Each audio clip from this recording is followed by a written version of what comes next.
Welcome back to the Grimm Adventures of Jacob and Willow. We'd like to thank you for your ongoing support of the Bedford Thespians. If you haven't already, like this video and subscribe to our channel. We now present Episode 4, Rumpelstiltskin. After narrowly escaping the castle's dungeon, Nerida transports herself and Chris to a new land.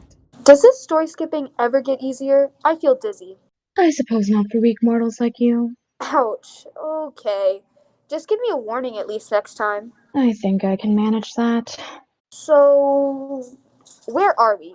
Or rather, what story is this? What are we supposed to do? I was really loathing having to come into this story. He's the most dreadful little man. Well, this sounds interesting. Do tell. I'm sure you've heard of Rumpelstiltskin. I still don't understand how that oaf was classified as a villain. He's a pest at most. Rumpelstiltskin was always my favorite tale. The way he tricked that queen, and then she tricked him. Classic. Right. So, we need to make sure he never leaves his hovel. Do you actually need my help planning this? I'd rather you just tell me what to do. No, you're right. I've already planned what we need to do. But you have your uses. So I am just your expendable minion. Got it. I thought you wanted my help getting revenge on your cousins. I'm not complaining, just observing. Good. We're here. Okay, what do I do? Push him into the river? Goodness, again with those morbid tendencies. I wouldn't have expected that from a girl from the human world. No, it's much cleaner than all that. I'll simply put an entrapment spell on him so he is unable to leave his house. Great! I'm still confused. How does this get you what you want? Have you ever heard my story? The true version? Only once. From what I can remember, it was pretty dark. What no one knows, though, is that when I was forced with the choice of death or killing the one I love, I decided to steal the Sea Witch's powers. But it came with one last curse. My story would never end. I would live in a loop, forced to relive the same day over and over in my story. So naturally, I left my story in search of a way to break this curse. But lifting curses comes with a price. And in my case, I need to ruin the endings of the stories in this book so that we can all be free of the stories written on its pages.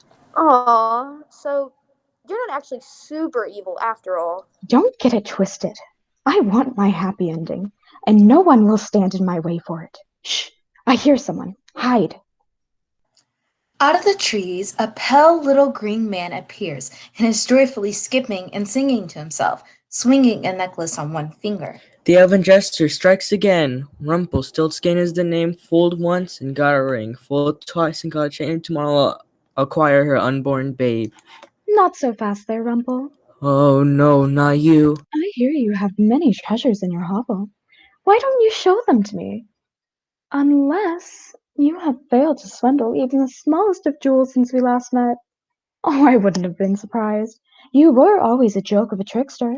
A joke? Oh no. No, I will show you, you wicked fish. Rumpelstiltskin will show you. Go into his house, and he will show you his treasures. Couldn't get any easier. Why do we need him in his house? Can you call that a house? Remember, I am fairly good at barrier spells. So Nerida casts a spell over Rumpelstiltskin's home, preventing him from leaving. How long will it hold? It should hold until we jump to the next story. My magic doesn't hold up in lands where I am not. Now, let's go steal a happy ending. Now, a word from our sponsor. Currently, the HEB's clothes closet is conducting its annual Seats and Feats drive. That's new socks and underwear. We're going to use this opportunity for Stuco, NJHS, and other members of the school as a service project. You can bring socks and new underwear to G101 through February 25th. That's Miss Cox's room. She's going to turn everything in on February 26th, so make sure you get it in by then. Meanwhile, Jacob and Willow, knowing the events of this story, have made their way to the castle tower where the miller's daughter is being held in order to spin straw into gold. Willow and Jacob introduce themselves and let the miller's daughter know that they are there to help her. Okay, if we're going to help, we need to know what's happened so far. How many nights have you spun straw into gold? 2 nights, I had to trade my ring and a necklace to get that little man to do it. Oh, this is Rumpelstiltskin. Wow, Jacob. What? I want you to think through to the end of this story. What? Oh, my bad. I still don't know what's wrong, though. What do you mean? Well, everything she's told me lines up with the story. This room is full of straw. How is that not wrong? What time does Rumpel come to your tower anyway? You really need to stop saying his name. If he comes in and hears you, then you're the one who will have messed up the story. He usually comes by now. Once the king shuts the door, he appears. When the door opened, I thought it was him, but it was just you two. Can you two spin gold? I wish. He's bound to show up soon. Let's hide in the hay until he arrives. Jacob and Willow hide amongst the hay and wait for Rumpelstiltskin to arrive at the tower. When the door opens, rather than the little man that they were expecting, they see two familiar faces. Who are you? Oh my. Oh, darling. I am the one who will bring all stories to their knees. And I'm the one that helps. Why are you here? Where's the little green man? I have to spin this straw into gold tonight. Without him, I'll be thrown into the streets. Oh, he won't be leaving his home. But you don't need him. My magic is far superior. With one flick of her wrist, she turns the entire room full of straw into gold. Oh my gosh, thank you so much. Silly girl. I said I could. Not that I would. Nerida reverses the magic, turning all of the gold back into straw. Why? If you're not here to help me, then what are you here for? It's quite simple, really. I need to ruin happy endings for my own happy ending spell.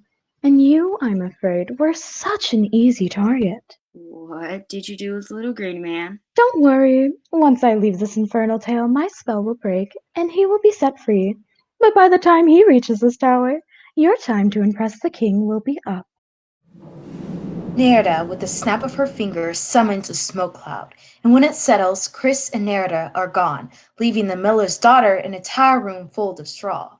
Oh no, what am I going to do? I can't impress the king without the little green man. Well, now that we know why Nerida is ruining stories, we can better fight her. Don't worry. We'll get that little green man here, and he will spin straw for you How are we tonight. going to do that? We don't have magic. We have the necklaces. Well, yeah, it's not like it'll just show us his house.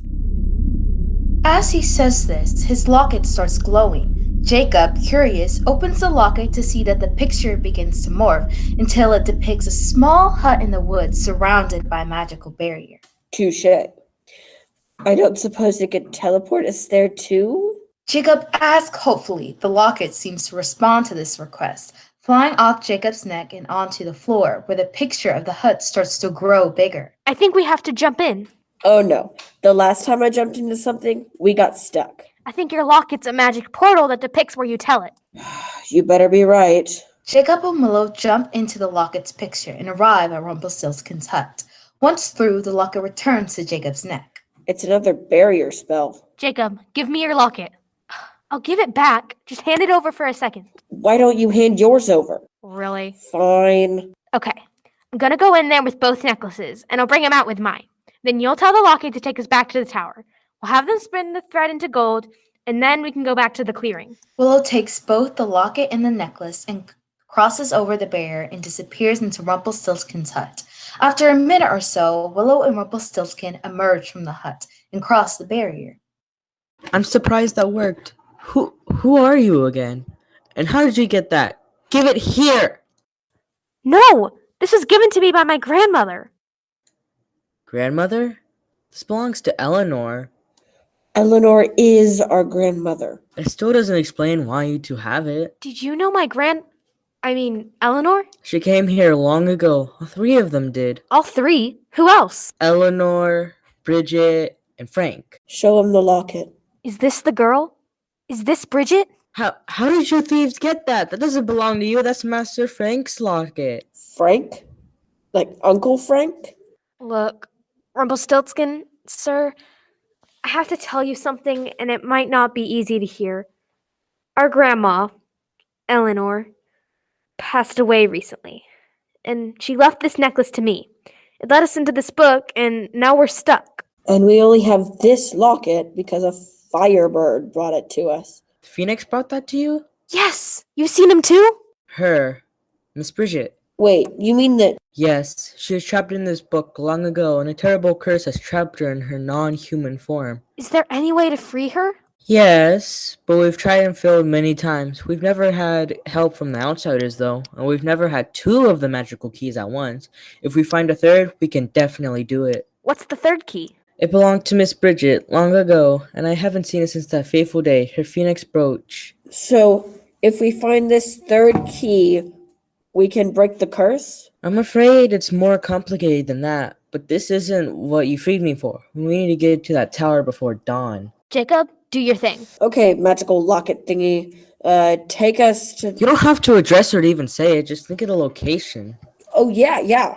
I knew that. Rumple, will you continue on with us after you spin the thread? Yeah, we could really use your help, and you seem to know a lot that we don't. Anything to help the kid of Miss Eleanor and Bridget. Jacob takes the locket and thinks of the tower, and the locket opens up to reveal a small enclosed room full of straw. Jacob, Willow, and Rumpelstiltskin jump through the portal and are transported into the tower room. You found him! You found the little green man! Yeah, we are pretty awesome. Wow. Egotistical much? If anyone is awesome, it's the guy that can turn straw into gold. It's a moot point. Let's do what we came here to do. Wait, I haven't actually seen you spin straw into gold. I think you're just a fake. A fake? Watch this, Hotshot. Rumpelstiltskin immediately starts spinning the straw into gold, forgetting to make the deal with the maiden. He finishes the room in no time, and alongside Willow and Jacob, he hops into the pile of thread to hide as dawn arrives, and the king enters the room. Good morning, maiden. Have you spun all my gold? Wow, you really are a lucky charm, just like your father said you would be. Yeah, that was me. A room full of gold, just like you asked. Now can I leave the tower? Of course, and as a reward, you will become my queen. Once the king and his new queen left, Jacob and Willow and Rumpelstiltskin used the locket to take them to the clearing. Okay, let's go to the next door. Wait, Willow, why do we have to use the door? We could just use this locket to go home. It won't work, kid. Why not? Some rules you should know about magic. There is always a price, and there are always limits. What limits? It won't take you to any other realms. It can't take you in the past or the future, and each use affects the user. How? I don't feel any different. You won't notice it now, but it will catch up with you, like sand in an hourglass. The more you use the locket, the faster the sand falls. Wait. Do you mean to tell me this locket chips away a person's time on Earth? Each time a person steps through the locket's portal, a year of life is taken from the wearer. Each time? Each person? Yes. Wait, you mean we've taken 8 years off of my life? What if I was going to become a scientist one day and found a cure to cancer in those 8 years? You must use it wisely and sparingly. Well, then why didn't you tell me that sooner? Like before we came here? We could have just walked. Does this not come with any instructions or notes? It came on a bird's back. It wasn't like we got it in a parcel. So, what's our next story? Rapunzel. Ooh, yes, I love that movie. Don't get your hopes up, Jacob. This story is super dark. Of course it is. Why can't we go through something sweet like Snow White? That one actually is sweet, but it's nothing like the story you know. There has to be a specific reason why Nerida is choosing these stories. Jacob, Willow, and Rumpelstiltskin walk through the door with the tower on it. Stay tuned for our next episode where Jacob, Willow, and Rumpelstiltskin journey to save Rapunzel's story before Nerida can complete the curse.